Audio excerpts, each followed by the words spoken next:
જય સ્વામિનારાયણ.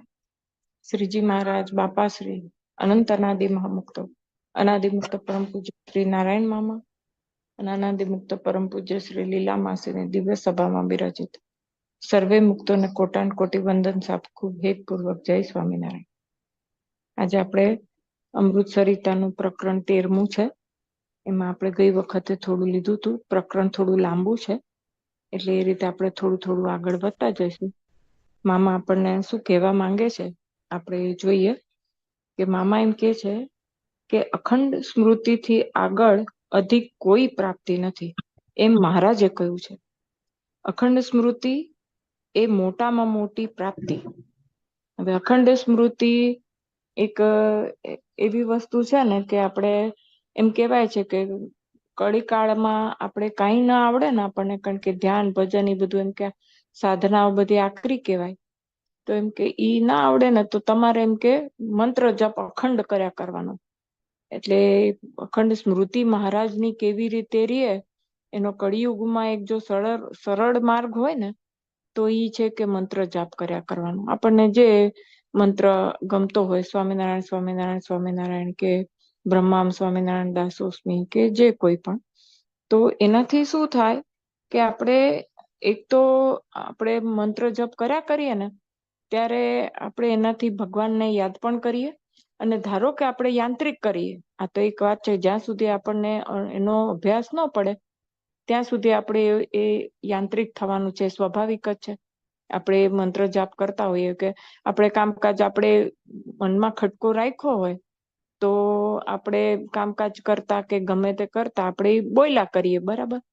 પણ એનાથી શું થાય કે એક આજુબાજુનું એક વાતાવરણ એક ક્રિએટ થઈ જાય, કે કારણ કે ભગવાનનું નામ જે છે એ તો પવિત્રમાં પવિત્ર, અને એનું મહિમા અને એનું સામર્થ્ય તો કહી શકાય એટલું ઓછું, આપણને કહેતાય ન આવડે. એમનું મામા કહે છે ને કે જો મહિમા સહિત એક વખત સ્વામિનારાયણ બોલીએ તો ભૂત એ ભાગી જાય. એટલે આપણને કેવો મહિમા છે અને ઈ આપણને ઈ નામનું કેટલું સામર્થ્ય આપણને ખબર છે, એ પ્રમાણે ઈ નામનું આપણને એનો અનુભવ થાય ને એટલો લાભ મળે આપણને. એટલે કે આપણે જ્યારે એમ કે મંત્ર જાપ કરતા રહીએ તો ધીરે ધીરે ધીરે આપણી આજુબાજુ ને એ બધાનું એક અખંડ વાતાવરણ ઓલું થઈ જાય, ક્રિએટ થઈ જાય, કે આપણે ઓરા આપણા બ્રહ્મામ સ્વામિનારાયણ દાસોસ્મી કે સ્વામિનારાયણ સ્વામિનારાયણ આપણે બોલીએ તો આપણા એક કે છે ને કે જે શબ્દ છે એટલે કે આપણે જે વાણી છે એ પણ એક શક્તિ છે. આપણે જે સાંભળીએ કે કાંઈ પણ ગીતો છે એના એક તરંગ, બધાના એક તરંગો હોય ને, એમ આ સ્વામિનારાયણ શબ્દ કે બ્રહ્મામ સ્વામિનારાયણ શબ્દ એના પણ તરંગો હોય છે. એટલે એ તરંગો આખો દિવસ જો આપણા મોઢામાંથી નીકળ્યા કરતા હોય તો આજુબાજુ એવું એક સરસ વાતાવરણ ક્રિએટ થઈ જાય, અને ધીરે ધીરે ઈ જે વાતાવરણ છે ને ઈ જ આપણને વધારે ને વધારે પવિત્ર કરતું જાય અને નિર્મળ કરતું જાય. એટલે ધારો કે આપણને બીજી કોઈ સાધના ન આવડતી હોય અથવા તો એનો અભ્યાસ ન કર્યો, તો કારણ કે બધા એમ કે છે ને, મુક્તો ને મહારાજ ને બાપા ને બધા એમ કે છે કે એમ કઈ આપણે પલાઠી પાડીને બેસી જાય ને તરત જ મૂર્તિ સિદ્ધ થઈને ધ્યાન થવા માંડે. એવા તો કોઈ કેટલા વિરલા હોય ને કેટલાય પૂર્વે કેટલું કરીને આવ્યા હોય સાધના ને એ બધું, તો એ લોકોથી તરત થઈ જાય. પણ આપણે તો ધારો કે તરત આપણને નથી થતું, તો ક્યાંક ને ક્યાંક આપણી ભૂલ છે કે આપણને નથી આવડતું કે આપણી પાત્રતાનો અભાવ છે, કાંઈક તો કારણ હોય ને કે આપણને તરત જ હજી મૂર્તિ સિદ્ધ નથી થઈ જતી. તો કે એટલા માટે આપણે આ એક સરળ માર્ગ કળીકાળમાં એમ કીધું છે કે આપણે અખંડ મંત્ર જાપ જો કર્યા કરીએ ને તો એવું વાતાવરણ ધીરે ધીરે ક્રિએટ થાય કે પછી શું થાય કે એ વાતાવરણ, આપણી આજુબાજુનું વાતાવરણ એકદમ ચોખ્ખું થાય ને એટલે પછી આપણું વિચારો જે છે ને, મનના વિચારો ને બધા નિર્મળ થતા જાય. એટલે આપણું મન એકદમ શુદ્ધ થતું જાય અને પછી શાંત થતું જાય. કારણ કે જેમ જેમ આપણું ચિત્ત છે એ શાંત થાય, એમાં વિચારોના વમળો બધા ઓછા થતા જાય, એમ ધીરે ધીરે ધીરે કરતા એ પછી શાંત થાય. પછી બહુ અંદર વિચારો ન આવે ને તો પછી આપણે જયારે ધ્યાન કરવા બેસીએ ને તો એ મૂર્તિ આપણને ચોખ્ખી દેખાય. કારણ કે શું, એક અભ્યાસ પડી ગયો ને કે બ્રહ્મામ સ્વામિનારાયણ દાસોસ્મી કે સ્વામિનારાયણ સ્વામિનારાયણ સ્વામિનારાયણ એમ આપણે કર્યા કરતા હોઈએ તો એ સતત એનું અનુસંધાન આપણને રીએ તો પછી ધ્યાન કરવા બેસીએ ને તો કારણ કે આપણી આજુબાજુ ઈ સ્વામિનારાયણ નામના ધ્વનિનું એક ઓરાનું એક થઈ ગયું છે વાતાવરણ, એના લીધે આપણું મન હંમેશા પછી શાંત જ રહે. એટલે પછી આપણે જે જઈએ ને તો ધ્યાન કરવા બેસીએ તો આપણને સરસ રહે. અને એના પછી શું થાય કે મંત્ર જાપથી, કારણ કે કોનું નામ છે તો કે પૂર્ણ પુરુષોત્તમ ભગવાન સ્વામિનારાયણનું એ નામ છે. તો એ જે પૂર્ણ પુરુષોત્તમ ભગવાન સ્વામિનારાયણનું નામ છે, તો ઈ કોણ, તો કે જેને આપણે જેની પ્રાપ્તિ કરવાની છે ઈ છે. તેમ કરતા કરતા મહારાજનું અખંડ આપણને અનુસંધાન રહ્યા કરે. એટલે મામા આપણને શું કે છે, અખંડ સ્મૃતિથી આગળ અધિક કોઈ પ્રાપ્તિ નથી. હવે સતત આપણને ભગવાનનું અનુસંધાન રહીએ તેનાથી રૂડું બીજું શું. અને જ્યારે એક મામા શું કે છે, અખંડ સ્મૃતિ એ મોટામાં મોટી પ્રાપ્તિ, અને અખંડ સ્મૃતિનું દિવ્ય સુખમાં રૂપાંતર થઈ જાય એ અનાદિ મુક્તની સ્થિતિ. હવે અખંડ સ્મૃતિ જે આપણને સતત ભગવાનનું જે આપણને અનુસંધાન રહેતું હોય મૂર્તિનું, હવે એનું આપણને દિવ્ય સુખ આવે. આપણે જે કાંઈ પણ આપણે આ શેના માટે આપણે બધું કરીએ છીએ, તો કે મહારાજનું અક્ષરધામમાં જે વ્યતિરેક સ્વરૂપ છે એનું આપણે અનુસંધાન રહીએ ને એના આપણને દિવ્ય સુખનો આપણને અનુભવ થાય, આપણે એનો રસાસ્વાદ માણી શકીએ. એના માટે જ છે ને આપણી બધી આ બધી મહેનત ને આપણે જે કરીએ છીએ. એટલે મામા એમ કે છે કે જયારે ઈ જે આપણને અખંડ અનુસંધાન જે ભગવાનની મૂર્તિનું રહે છે ને, એ અખંડ અનુસંધાનનું દિવ્ય સુખમાં જયારે રૂપાંતર થઈ જાય ને, ત્યારે દિવ્ય સુખમાં રૂપાંતર થઈ જાય ત્યારે એને જ અનાદિ મુક્તની સ્થિતિ કહેવાય. તો કે શું અનાદિ મુક્તની સ્થિતિ શું, તો એની કે આ વ્યાખ્યા કે શું દિવ્ય અનાદિ મુક્તની સ્થિતિ, તો કે અનાદિ મુક્તની સ્થિતિ એટલે ઈ કે આપણે જે અખંડ અનુસંધાન આપણને રહીએ છે એ અખંડ અનુસંધાનનું દિવ્ય સુખ આપણને મળે છે. જે અનુસંધાન ભગવાનનું જે સ્મૃતિ છે એ ભગવાનની સ્મૃતિની દિવ્ય સુખ મળે છે. તો કે ઈ જે અનાદિ મુક્તની સ્થિતિની અધિકતા વર્ણવતા વંદુના પદમાં એક પદ એવું છે જેની એક લીટી વાલાહે રસના ચાખણહાર છાશતે નવ પીવે રે લોલ. ત્યારે એમ કહ્યું કે જે શ્રીજી મહારાજની મૂર્તિના સુખમાં ડૂબેલા છે એ જે રસ ચાખે છે, એ રસના ચાખણહાર જે અનાદિ મુક્ત છે એ છાશ શું પીવે, એટલે પરમ એકાંતિકનું સુખ પણ છાશ જેવું કમ્પેરેટિવલી ગણાય, સરખામણીની દ્રષ્ટિએ આ ઉપમા છે. એટલે એમ કે આપણે કોકને આપણે કાંઈ પણ વસ્તુનું આપણે કેવું હોય તો આપણે સરખામણી કરીએ ત્યારે જ એને આપણે કહી શકીએ ને કે આ સારું, વધારે સારું અને આ ઓછું સારું. અત્યારે આપણે હમણાં હવે કેરીની સિઝન આવશે તો આપણે કોકને કંઈક કેવું હોય તો એમ કહેવાય ને કે લંગડો કેરી કે સુંદરી કેરી કે એ બધી કરતા તો કેસર કેરી અધિક, અને કેરીનો રાજા તો હાફૂસ કેરી કહેવાય. એમ આપણે બે એક વસ્તુની જ્યારે સરખામણી કરીએ ત્યારે જ ન્યૂન અને અધિક ખબર પડે ને કે આ અધિક છે ને આ ન્યૂન છે. એટલે મામા એમ, કારણ કે મામા પોતે સરિતામાં એક જગ્યાએ એમ બોલી ગયા છે કે પરમ એકાંતિક ની સ્થિતિ કાંઈ જેવી તેવી સ્થિતિ છે, ભાગવતીતાનું પામેલી સ્થિતિ હોય, અને ઈ કાંઈ જેવા તેવા મુક્ત હોય, મહારાજનું દિવ્ય વ્યતિરેક સ્વરૂપના દર્શનને પામેલા હોય પણ સન્મુખ ભાવમાં હોય. પણ કઈ જેમ તેમ છે ને કેટલી સાધના કરી ત્યારે એ દિવ્ય વ્યતિરેક સ્વરૂપના દર્શનને પામ્યા હોય ને, કઈ એમ તો હોય ને. એટલે ઈ વસ્તુ એ કઈ જે ઓછી નથી, છતાં પણ એમ કે કમ્પેરિઝન જ્યારે કરીએ, જ્યારે પણ કે અનાદિ મુક્તની સ્થિતિ એટલે શું કે ડૂબેલા, આપણે એમ કે એની અંદર જઈને તમે રસ અનુભવ કરો અને ઈ વસ્તુ અને આ એમાં તો ઘણો બધો ફરક હોય ને. એટલે મામા શું કે છે કે સરખામણીની દ્રષ્ટિએ આ ઉપમા છે. સુખના સમુદ્ર ઉપરની હવા આવે અને સુખના સાગરમાં ડૂબાય એ તો સ્વાભાવિક એક ને એક બે જેવી વાત છે કે ખૂબ અધિક છે. એ સુખને પામવા માટે આ અખંડ સ્મૃતિ છે. હવે અંદર આપણે ડૂબી જઈએ એટલે આપણે આમ જોવા જઈએ તો આપણો આત્મા એટલે શું છે, એક તેજ છે કે નહીં. એમ કેવાય ને કે આત્મા એટલે તેજ. તો મહારાજ શું છે, તેજ રૂપ છે. આપણે એમ કહે છે ને એકદમ ચિદ ઘન તેજનું સ્વરૂપ છે, પણ આપણો આત્મા નિરાકાર છે અને મહારાજ જે છે એ તેજનું સાકાર સ્વરૂપ છે અને એમાંથી દિવ્ય સુખ વયા જ કરે છે. હવે આપણે એ સુખમાં, એટલે આપણે એમ કે મામા આપણને એક જગ્યાએ એક્ઝામ્પલ આપે છે ને કે તે જે શક્તિ હોય, આ ઇલેક્ટ્રિક શક્તિ હોય ને રેડિયો એક્ટિવ શક્તિ હોય ને બધી શક્તિ એકબીજામાં મર્જ થઈ જાય. સૂરજનું તેજ હોય અને ટ્યુબલાઇટનું તેજ હોય. સૂરજનું વધુ છે તો એની અંદર ઓગળી જાય છે, આપણને ટ્યુબલાઇટનું તેજ આપણને દેખાતું નથી. એવી રીતે તેજની અંદર સમાઈ જઈ શકે પણ બીજી વસ્તુ સમાઈ ન શકે. પણ જ્યારે આપણે પણ એમ કે અનાદિમુક્તની સ્થિતિ એટલે શું, આપણે આમ કે તો કે મૂર્તિમાં રહીને મૂર્તિનું સુખ ભોગવવું. એક ટૂંકામાં ટૂંકી વ્યાખ્યા આપણે બધા વારંવાર બોલતા હોઈએ છીએ ને, કે અનાદિમુક્તની સ્થિતિ એટલે શું? તો કે મૂર્તિમાં રહીને મૂર્તિનું સુખ ભોગવવું.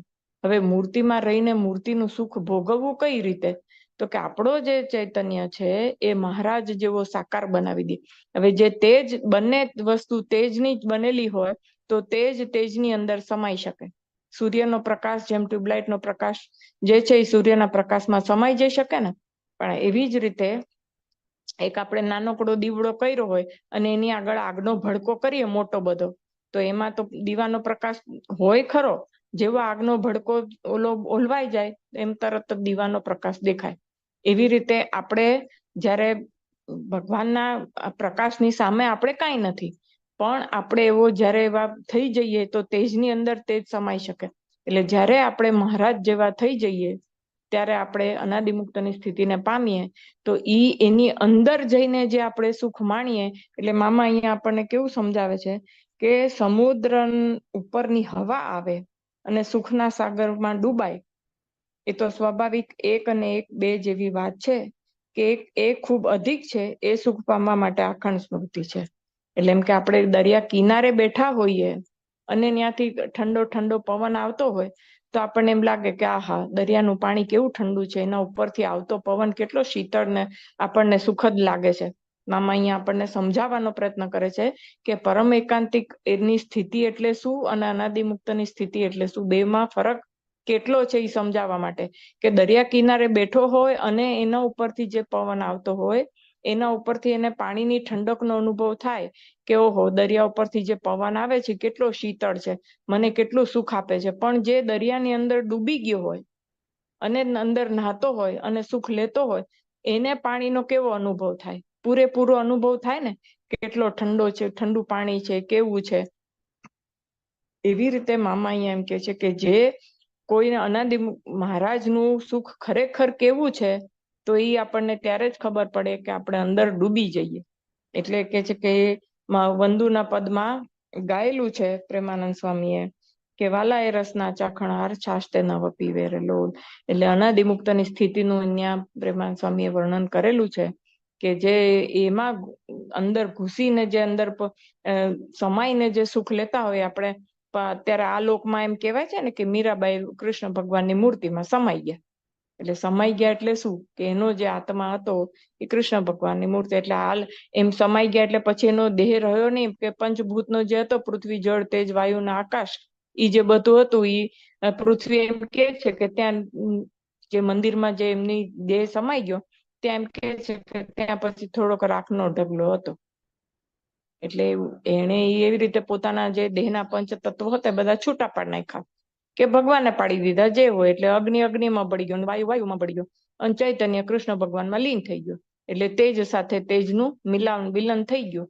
એવી રીતે આપણે અનાદિમુક્તને એટલે કે છે એના માટે શું કરવું જોઈએ? કે આપણે જો દરિયામાં ડૂબી અને પાણીનું સુખ લેવું હોય તો કે છે કે અખંડ સ્મૃતિ, ભગવાનની અખંડ સ્મૃતિ રાખવી.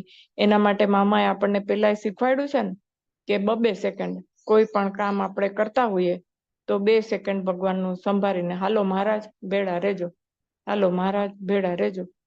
એટલે એમ 2 સેકન્ડ આપણે જયારે કામ કરીએ કોઈ પણ વસ્તુ, ત્યારે ભગવાન આપણને અખંડ યાદ રહેવા માંડે.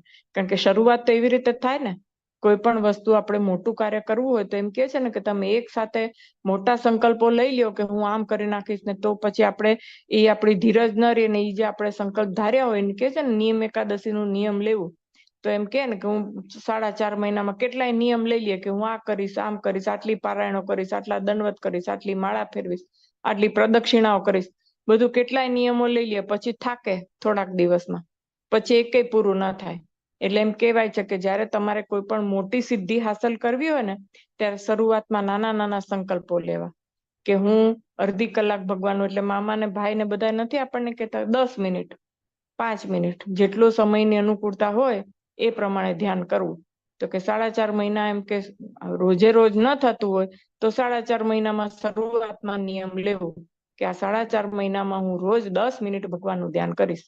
કે 4.5 મહિનામાં હું બને એટલું ભગવાનને અખંડ મારાથી ભગવાનનું સ્મૃતિ ન રહે તો ચાલો આ 2 કલાક હું રસોઈ કરું છું, 2 કલાક તો હું કોઈ સાથે વાત ન કરું ને સતત ભગવાનનું નામ લઉં, સ્વામિનારાયણ સ્વામિનારાયણ, કે બ્રહ્મામ સ્વામિનારાયણ દાસોસ્મી, એમ એટલી નાની નાની શરૂઆત કરીએ ને તો ધીરે ધીરે આપણું જે લક્ષ્ય છે ને એ આપણને હાંસલ થતું જાય.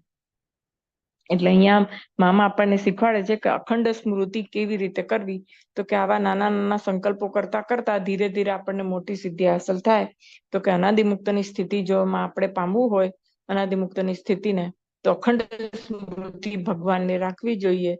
તો એનો જો અભ્યાસ પૂરેપૂરો થઈ જાય તો એ પછી જે અભ્યાસ છે અખંડ સ્મૃતિનો, એનું દિવ્ય સુખમાં રૂપાંતર થઈ જાય. એમ અહીંયા મામા આપણને અહીંયા સમજાવે છે. પછી હવે મામા બીજા વિષય ઉપર આવીને પછી શું કે છે, 4 આશ્રમ, બ્રહ્મચર્યાશ્રમ, ગૃહસ્થાશ્રમ, વાનપ્રસ્થાશ્રમ ને સંન્યાસાશ્રમ, 25-25 લેખે 100 વર્ષનું આયુષ્ય મળ્યું છે. તેથી વધારે જીવનારા છે ખરા. એવા કેટલાય અપવાદ હોય ને કે 100 વર્ષથી વધારે જીવે, પણ મોટે ભાગે એમ કે આ લોકમાં એમ કે કળીકાળમાં એમ કહેવાય કે 100 વર્ષનું આયુષ્ય. પણ અત્યારે સામાન્ય રીતે જોઈએ તો તે આશ્રમમાં સમય મર્યાદા ઓછી થાય. હવે આપણને બધાને ખબર છે કે 100 વર્ષે તો કોક જ જીવે, 100 વર્ષ તો, પણ બધાને ખબર છે કે 100 વર્ષ કોઈ જીવે નહીં. અત્યારે આપણને એમ લાગે છે કે આપણે આવું બધું કેમિકલ વાળું બધું અનાજ ને ફળફળાદી બધું ખાતા હોઈએ તો આપણે કઈ 100 વર્ષ જીવવાના છીએ? વધારે 60 કે 80 વર્ષ જીવવાના હોઈએ આપણે. તો ઈ 80 વર્ષ આપણે ધારો કે જીવીએ તો 20 વર્ષ કપાઈ ગયા, તો 25-25 વર્ષની જગ્યાએ 20-20 વર્ષ થઈ ગયા ને આપણે. 4 આશ્રમ હોય તો બ્રહ્મચર્ય આશ્રમના 25 ની જગ્યાએ 20 વર્ષ થઈ ગયા. તો 20 વર્ષ પછી ગૃહસ્થ આશ્રમ થઈ જાય, એના પછી વાનપ્રસ્થ થઈ જાય, પછી સંન્યાસ આશ્રમ થઈ જાય. 25 ની જગ્યાએ 20 વર્ષ. એટલે મામા એમ કે છે કે અત્યારે કળીકાળમાં આયુષ્ય ઓછું થઈ ગયું આપણું બધાનું, તો એ રીતે આપણો એ સમય પણ ઓછો થઈ જવો જોઈએ ખરેખર તો. પણ આપણો ઈ થતો નથી, એટલે આપણને પછી ઈ જે આ નિયમો શાસ્ત્રોમાં બનાવ્યા હોય એ પ્રમાણે આપણે ન રહીએ એટલે દુઃખી થવાનો વારો આવે કે નહીં. એટલે પછી મામા અહીંયા આપણને એમ કે છે, અહીંયા સમજાવે છે કે 25-25 લેખે 100 વર્ષનું આયુષ્ય મળ્યું છે, તેથી વધારે જીવનારા છે ખરા. હવે ધારો કે કોક હવે વધારે જીવીને કેટલું જીવે 100 વર્ષથી વધારે આપણે આમ જોઈએ તો 102, 105, અને એ જે પાછલી જિંદગી હોય એમાં ઈ માણસ શું કરી શકે? કાં તો પથારીવશ હોય, કાં તો એને કાંઈ યાદ રહેતું ના હોય, એનું શરીર એને સાથ ના આપતું હોય, એને આંખો સાથ, એમાં 100 વર્ષથી ઉપર હોય વ્યક્તિ, ઈ શું ભગવાન ભજે કે શું ભગવાનની પ્રાપ્તિ કરી શકે? આપણે આમ વિચારીએ તો કે 100 વર્ષની વ્યક્તિ હોય, આપણે જોયા છે કેટલાય 100 વર્ષના ડોસા ડોસી.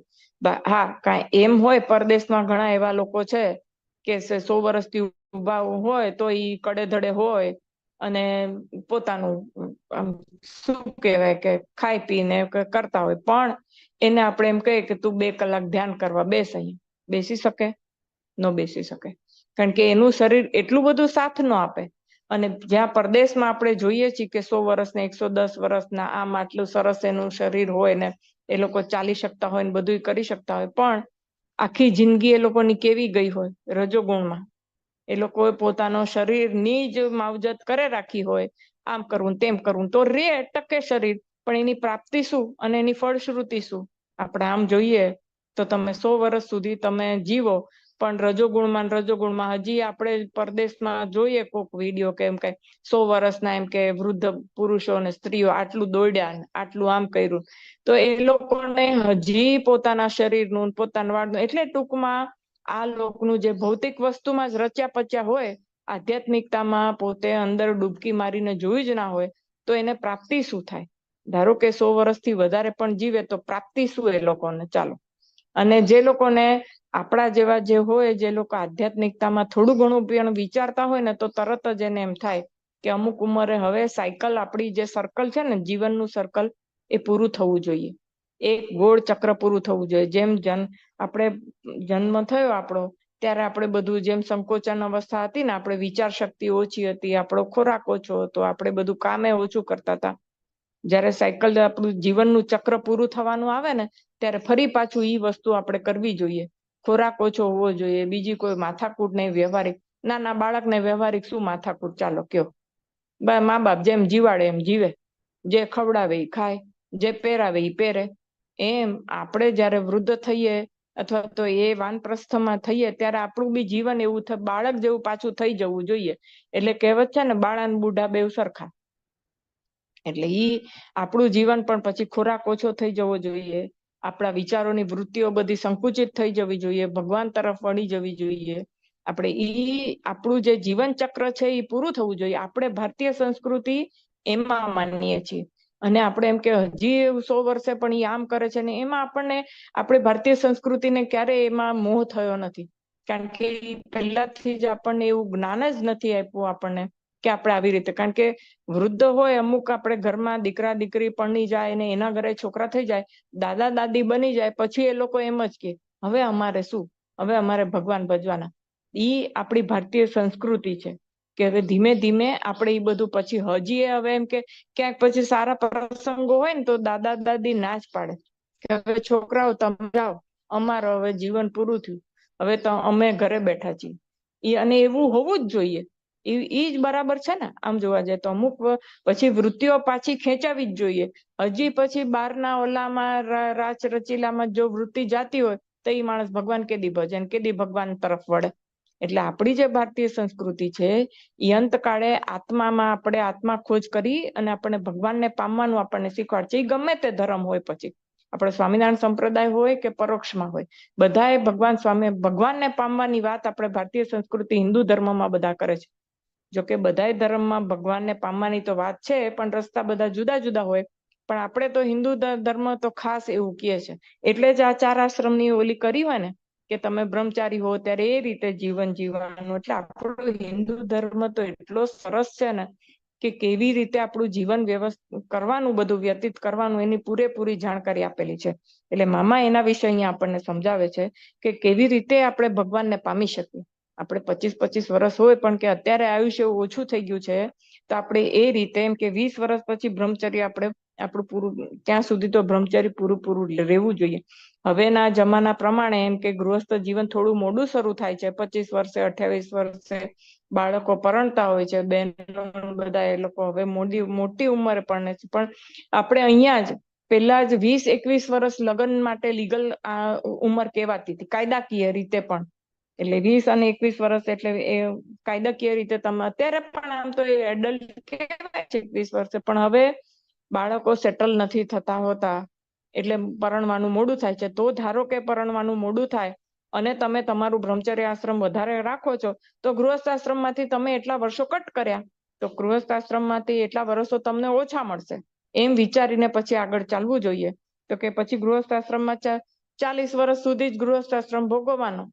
હવે જેમ પછી 51 વર્ષે વન પ્રવેશ થાય ને પછી વાનપ્રસ્થ આવે એવું નહીં. મામા કે છે પછી તમારે 40 થી 60 જ વાનપ્રસ્થ આવી જાય. અને કારણ કે 80 વર્ષની આયુષ્ય જો આપ ગણતા હોઈએ આપણી જાતની, તો પછી 60-80 વાનપ્રસ્થ થઈ જાય ને.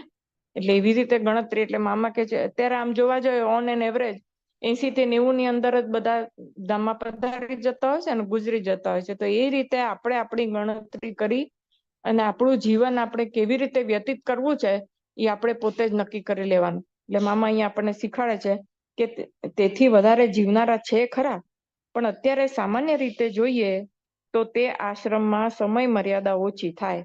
મહારાજ કહે છે કે બાલ્ય અવસ્થા પૂરી થાય અને યુવા અવસ્થા શરૂ થાય એ દરમિયાન બ્રહ્મચર્યાશ્રમ બાળકોનું બ્રહ્મચર્ય વ્રત ખૂબ જળવાય એવી પરિસ્થિતિ ઊભી થવી જોઈએ. હવે અત્યારે તો નાના બાળકોના હાથમાં મોબાઈલ આવી ગયા છે ને, તો જે તે જોયા જ કરતા હોય છે. ન જોવાનો જુએ ને. અત્યારે આપણને એમ થાય ને કે નાની ઉંમરમાં આપણે પાછા મા બાપો અભિમાન કરતા હોય છે કે એને તો બધું આવડી ગયું, એ તો મેચ્યોર થઈ ગયા. નાની ઉંમરમાં મેચ્યોરિટી આવી ગઈ, એને તો બધું જ્ઞાન હોય. બધું જ્ઞાન હોવું જરૂરી છે, પણ જેની હજી ઉંમર નથી થઈ એ વસ્તુનું જ્ઞાન મેળવીને શું કરવાનું?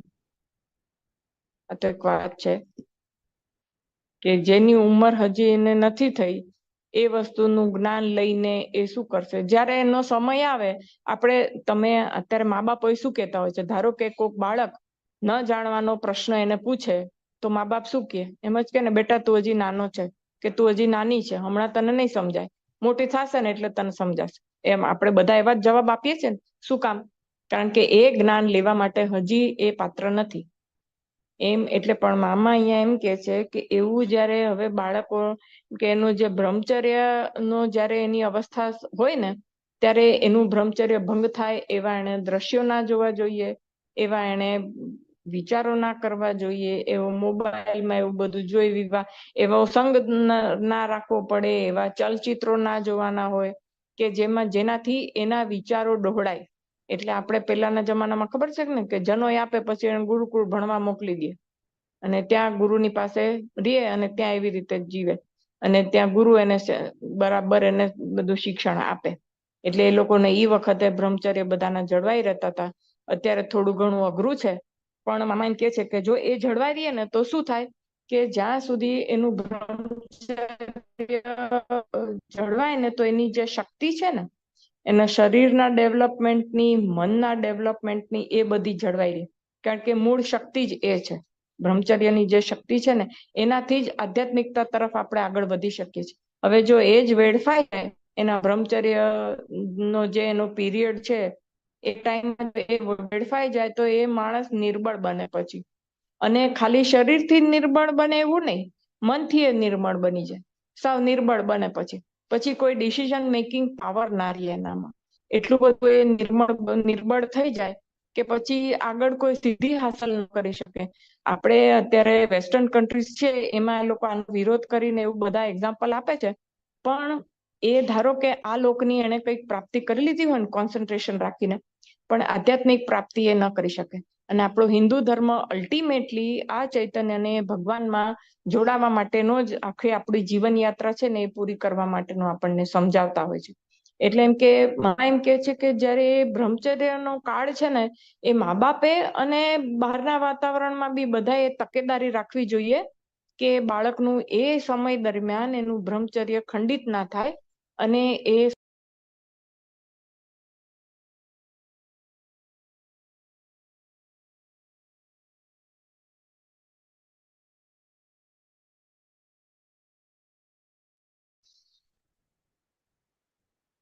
અવાજ આવે છે? કદાચ થોડુંક કપાઈ ગયું. હા, થોડું કપાઈ ગયું હતું. સહેજ જ વાત. હા, એટલે ઈ જે બ્રહ્મચર્યનો જે કાળ છે મામા કે છે કે બહુ સચવાઈને રહેવો જોઈએ. કારણ કે એ જો રચાઈ રહીએ ને તો માણસ પછી જીવનમાં બધું જ કરી શકે. કારણ કે એની જે શક્તિ છે ને એ સંચિત થઈ ગયેલી હોય. એ મહાન કાર્યો પણ કરી શકે અને આધ્યાત્મિકતામાં જ્યારે એને કોન્સન્ટ્રેશનની જરૂર હોય, ફોકસ માઇન્ડ રાખી અને ભગવાનની મૂર્તિ જ્યારે એને પ્રાપ્ત કરવી હોય ને તો એ કરી શકે. એટલે મામા અહીંયા બહુ જ તકેદારી કહે છે કે બાળકોનું બ્રહ્મચર્ય વ્રત ખૂબ જળવાય એવી પરિસ્થિતિ ઊભી થવી જોઈએ. અત્યારે પરિસ્થિતિ એટલી ખરાબ છે કે બ્રહ્મચર્ય વ્રત કોઈનું બાળકોનું પણ જળવાય રહેવું કઠણ પડી ગયું છે. કારણ કે જાત જાતના ચલચિત્રો, ટીવી ને મોબાઈલમાં પોતપોતાની રીતે બાળકોને બધું આવડી ગયું. મા બાપો એમાં હરખાય છે અને ગર્વ અનુભવે કે મારા છોકરાને મોબાઈલ પૂરેપૂરો ચલાવતા આવડે છે. પણ એમાં ચલાવતા આવડે છે એની એ વાત સારી કહેવાય, પણ એમાં પછી ન જોવાનું પણ બાળક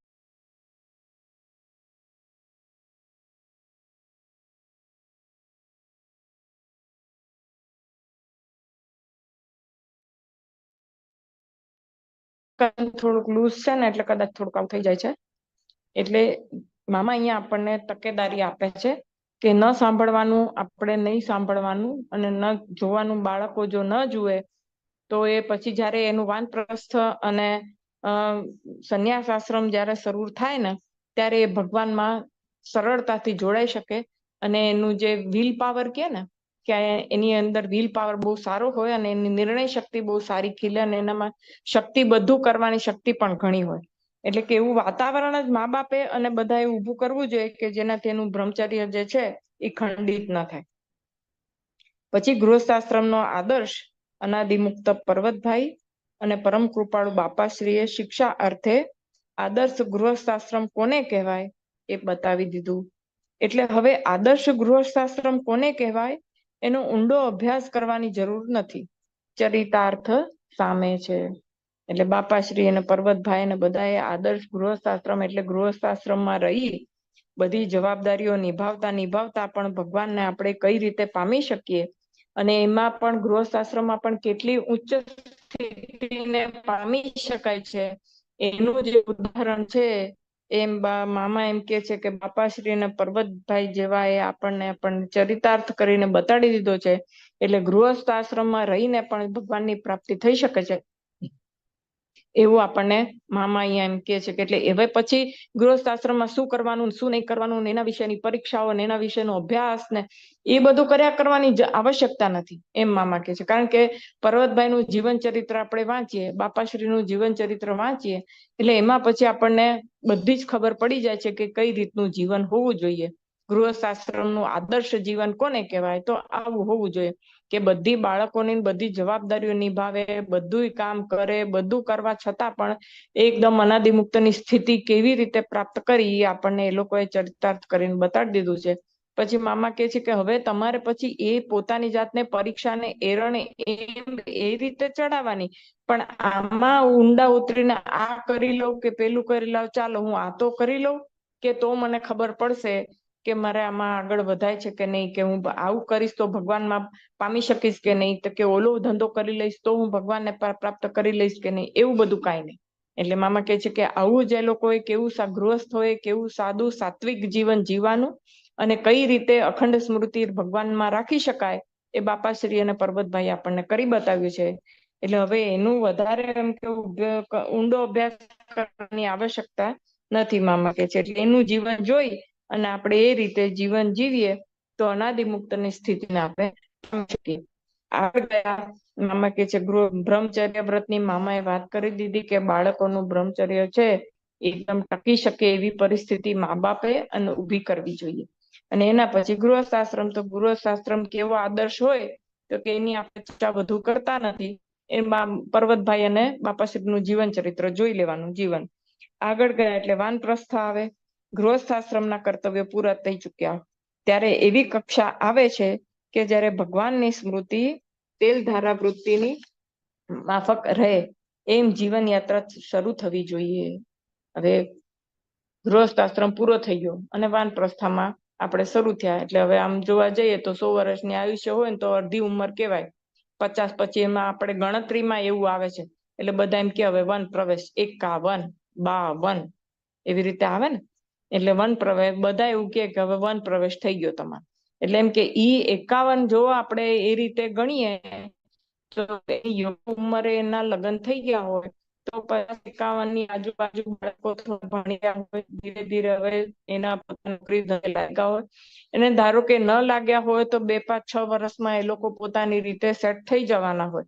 એટલે કે પછી જયારે વાનપ્રસ્થ શરૂ થાય એટલે તમારે શું કરવાનું કે તમારી જે બધી વૃત્તિઓ છે ને એ સમેટવાની શરૂ કરવાની. ધંધો કરતા હોય તો ધંધો ધીરે ધીરે ઓછો કરતો જવાનો, કે નોકરી કરતા હોય તો પછી હવે રિટાયર્ડ થઈને પછી મારે શું કરવાનું છે, કેવી રીતનું પ્લાનિંગ શરૂ કરવાનું. એવું ઓલું એક નથી કહેતા કે આપણે જમવા બેઠા હોઈએ પછી એક ઓડકાર આવે પછી જમવાનું ખાવાનું લેવાનું બંધ કરી દેવાનું, પછી સમેટવા માંડવાનું. જે થાળીમાં હોય ને એ સમેટી લઈને પછી એના પછી આવશ્યકતા નથી.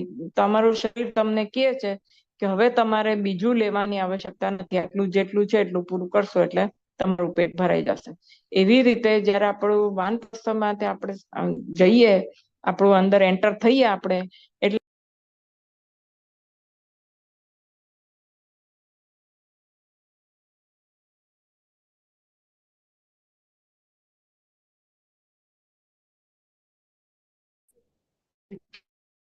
આજે થોડો કનેક્શન નો પ્રોબ્લેમ છે, માફ કરજો બધા અને રાજી રહેજો.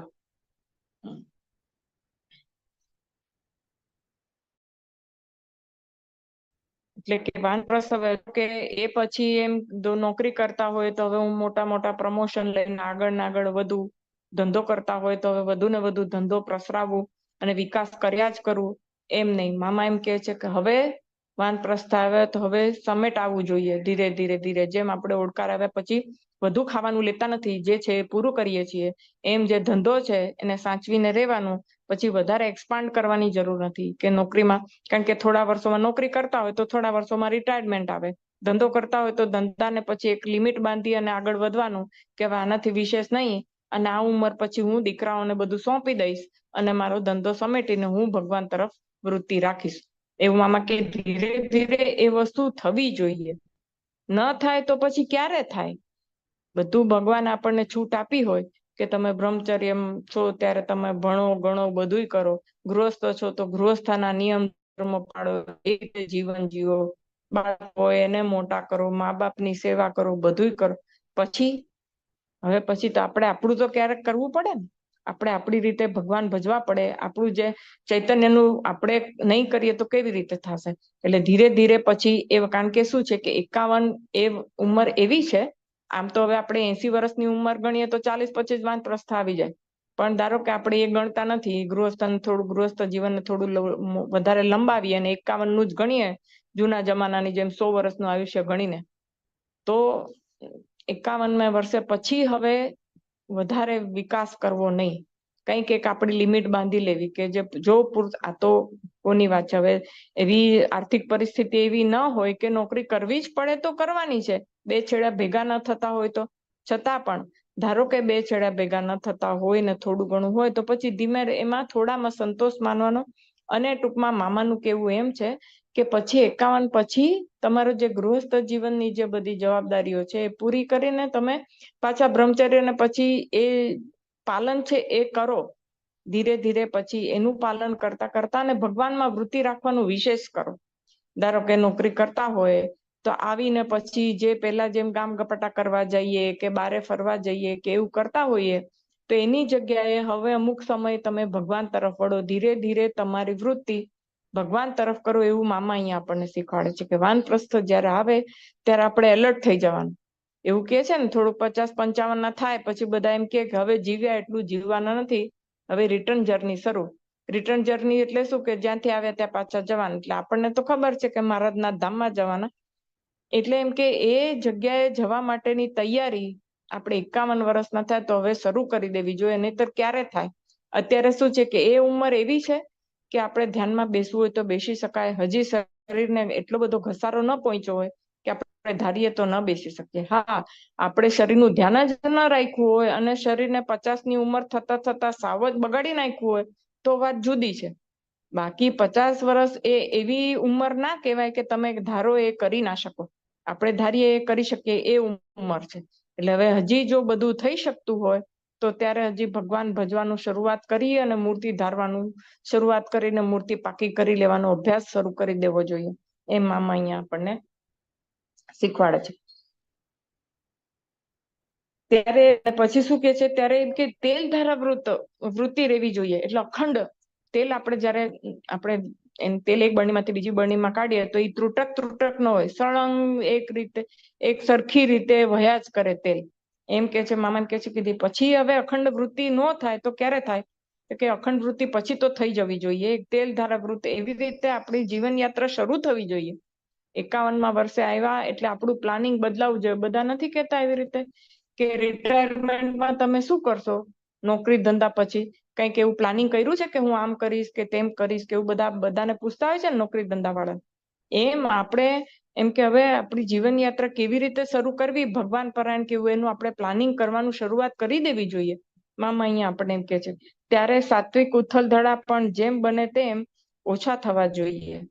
ઉત્સવ, સમયા, પારાયણ ને બીજા ઉત્સવો આ બધા સાત્વિક ઉથલધડા કહેવાય. એટલે અત્યાર સુધી આપણે સમયમાં ગયા હોઈએ અને પછી આપણે આ શું કે છે કે મનની બધી રમત છે ને, કે હા નો ડાઉટ જયારે મુક્ત બિરાજતા હોય અને આપણે સમયમાં જઈએ તો વિશેષ લાભ મળે એની ના જ નથી. અને આવા દિવ્ય સ્થાનોમાં કોક આપણે જઈએ, બળદિયા છે, મિશન છે કે ગઢડા વડતાલ ગમે ત્યાં આપણે જઈએ અને એવા દિવ્ય સ્થાનોમાં લાભ લઈએ. પણ હવે એ બધું તમે કરી ચુક્યા, પણ હવે શું કરવાનું કે ઘરે બેસવાનો વારો છે, બધું સમેટવાનું. જેમ આપણે નાના બાળક હોય ત્યારે ક્યાં બધે ફરાફર કરીએ છીએ, ક્યાંય નથી ફરતા, બેઠા હોઈએ ઘરમાં. એમ હવે ઈ સમય પાછો આવવા માંડી ગયો છે કે હવે શાંતિથી ઘરે બેસો. મનની વૃત્તિઓ જે ચારે બાજુ ફેલાયેલી છે એને ધીમે ધીમે સમેટો, એક ભગવાન તરફ લક્ષ્યમાં રાખો. અને કે એવું એ સમય આવવો જોઈએ હવે. એમ કે ધીરે ધીરે શાંત રહેતા શીખીએ, મૌન ધારણ કરતા શીખીએ, બધા જોડે આખો દિવસ ગામ ગપાટા માર્યા કરતા, અને ગામ ગપાટા કરવા કરતા બી ધારો કે આધ્યાત્મિક વાતો કરી, પણ બોલી બોલીને આપણે આપણી એટલી બધી શક્તિઓ વેડફી નાખીએ છીએ કેમ, એટલે પછી કે છે ને મૌન જેવું એક શક્તિ નથી. આપણે મૌન ધારણ કરીએ તો આપણી જે ચૈતન્યની ને બીજી શક્તિ છે એનો સંચય થાય છે, પણ બોલીએ એટલે એ શક્તિ વેડફાઈ જાય છે. એટલે કે ધીરે ધીરે પછી એવું રાખવાનું કે ભાઈ હું 2 કલાક, હવે શરૂઆત કે છે ને નાનાથી શરૂઆત કરવાની, કે 2 કલાક હું કોઈ સાથે નહીં બોલું, 5 કલાક કોઈ સાથે નહીં બોલું, આજના દિવસે હું કોઈના ફોન કોલ્સ નહીં લઉં, હવે હું મારે 2 દિવસ મારે શાંતિ જોઈએ છે. એવી રીતે કરી અને ધીરે ધીરે આગળ વધવાનું. મામા કે અમુક વાનપ્રસ્થ આવે એટલે શરૂ થવું જોઈએ, ના થાય તો કે પછી એવા પછી શું કરવાનું. એટલે આવી બધી જગ્યાએ જઈ અને જો મુક્ત બિરાજતા ન હોય તો પછી શું કરવાનું, ખાઓ પીઓ અને પાછા આવતા રહ્યો એમ. કારણ કે કથા વાર્તા કરે તો કથા વાર્તા આપણે ઘરે બેસીને એકાંત સેવમાં બેસીને કરી શકીએ છીએ ને એમ. અહીંયા હવે એવું છે કે એ કરવું જોઈએ.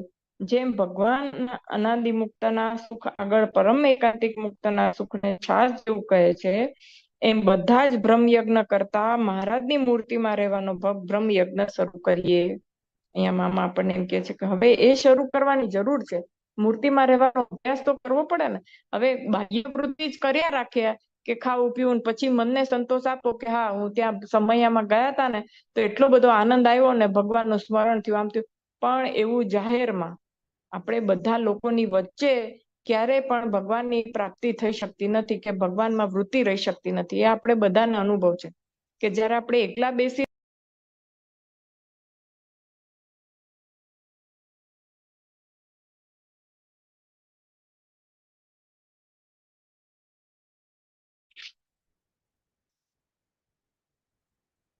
એકાંતમાં જેવું આપણે ભગવાન ભજીએ આનંદ આવે ને, એવો જાહેરમાં બધાની વચ્ચે કયો આનંદ આવે, તો કે બાહ્ય આનંદ આવે બધાની વચ્ચે. એટલે કે બધાને વાતો કરવી, કે ચાલો આધ્યાત્મિક વાતો કરી તો આપણે આપણા મનને સંતોષ મળે, આત્માને સંતોષ મળે એવું કાંઈ ન થાય. એટલે આપણે મામા અત્યારે આપણે કહે છે કે આવું આપણે બ્રહ્મ યજ્ઞ શરૂ થવો જોઈએ. આ સાત્વિક ઉથલ ધડામાંથી બહાર આવવું જોઈએ. તે એટલા માટે કે સાત્વિક ઉથલ ધડામાં પણ રાગ રહે છે, કાર્યની સ્મૃતિ વધી જાય છે ને ભગવાનની સ્મૃતિ ત્રુટક ત્રુટક બને છે.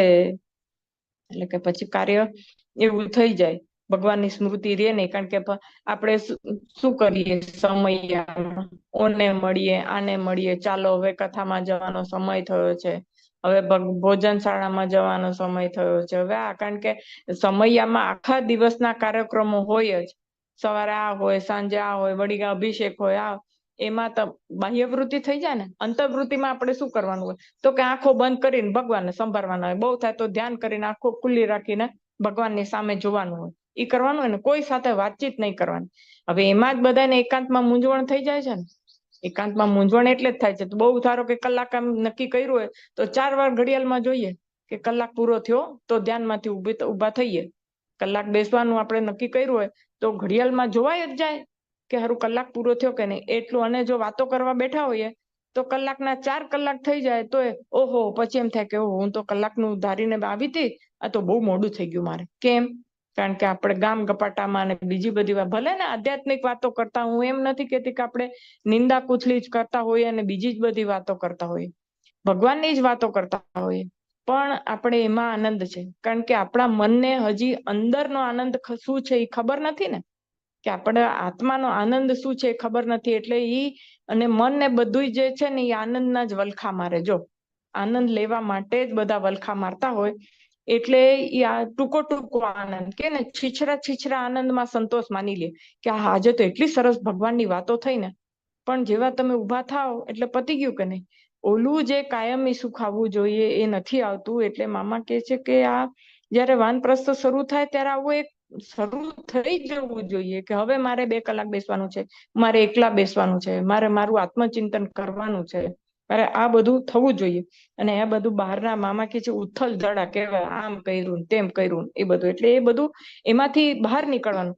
આપણને એમાંય આનંદ આવે છે અને આપણે આધ્યાત્મિકતાનો એક આપણે શબ્દ સરસ આપી દીધો છે, ત્યાં ભગવાન ભજવા જઉં છું ને ક્યાં બીજે જઉં છું સમયમાં. બીજું શું થાય છે? આખો દિવસ ભગવાનનું નામ હોય છે ને. હા, ભગવાનનું નામ હોય છે, કદાચ આપણે પણ એ બધું ક્યાં સુધી કે આ સમયમાં ઉત્સવમાં જઈને જે કથામાંથી જ્ઞાન લેવાનું હોય ત્યાં સુધીમાં લઈ લેવાનું હોય. કથા વાર્તા ધારો કે આપણને એમ થાય કે કથા વાર્તા મને કેટલું બધું જાણવા મળ્યું, આપણે આર્ગ્યુમેન્ટ કરીએ ને, કોક આપણને કે તો બધા આપણે આર્ગ્યુમેન્ટ ચર્ચા કરીએ, આનો જવાબ આપીએ. તો ઈ બધું તમારું જ્યાં સુધી બ્રહ્મચર્ય ગૃહસ્થાશ્રમ હતું ત્યાં સુધી તમે આપણે સમયમાં જવું બધું કરવું અને જેટલું જ્ઞાન પ્રાપ્ત કરવાનું હોય એ બધું કરી લેવાનું હોય. પછી એ જે જ્ઞાન છે એને અમલમાં મૂકવાનો સમય આવી ગયો એમ મામા કહે છે. તો હવે તમે જે જ્ઞાન સંપાદન આપણે કર્યું હોય એ જ્ઞાન સંપાદન કર્યું છે એને અમલમાં મૂકવાનો સમય આવ્યો. પછી હવે મામા ઓલું એક્ઝામ્પલ નથી આપતા કે 60 વર્ષ થયા તો એ કે મૂર્તિ સિદ્ધ કરીને એના આંખ જતી રહે પછી શું, તો કે આ જન્મ તો એળે ગયો. તો પછી હવે આપણે વાનપ્રસ્થમાં આવ્યા પછી આપણે જ્ઞાન સંપાદન કરવા જઈએ તો એ કેદી પાર આવે, અને પછી આપણે જ્ઞાન થાય કે અનાદિ મુક્તની સ્થિતિ એટલે હા અમને આ ને પછી આપણે મૂર્તિ ધારવા બેસી કે એના પછી શરીર સાથ આપે નહીં તો કેદી પાર આવે. એટલે મામા કે છે જયારે વાનપ્રસ્થ શરૂ થાય એટલે પછી ઘરમાં બેસવાનો અભ્યાસ કરવાનો, અહીંયા જઈ આવું ને વાં જઈ આવું ને ઓને મળી આવું નામ નહીં. એટલે જ્યાં જરૂરી હોય ત્યાં તો જવું એની ના જ નથી, મામા કે છે, પણ ધીમે ધીમે આ બધું બંધ ઓછું કરતા જવાનું, ધીરે ધીરે આવશ્યકતા હોય ત્યાં જવું. પણ જો આપણા જયા સિવાય ઘરના બીજા મેમ્બરોના જવાથી ચાલી જતું હોય તો એમ કેવાય કે તમે જઈ આવો, હું બેઠો છું કે બેઠી છું કે બરાબર.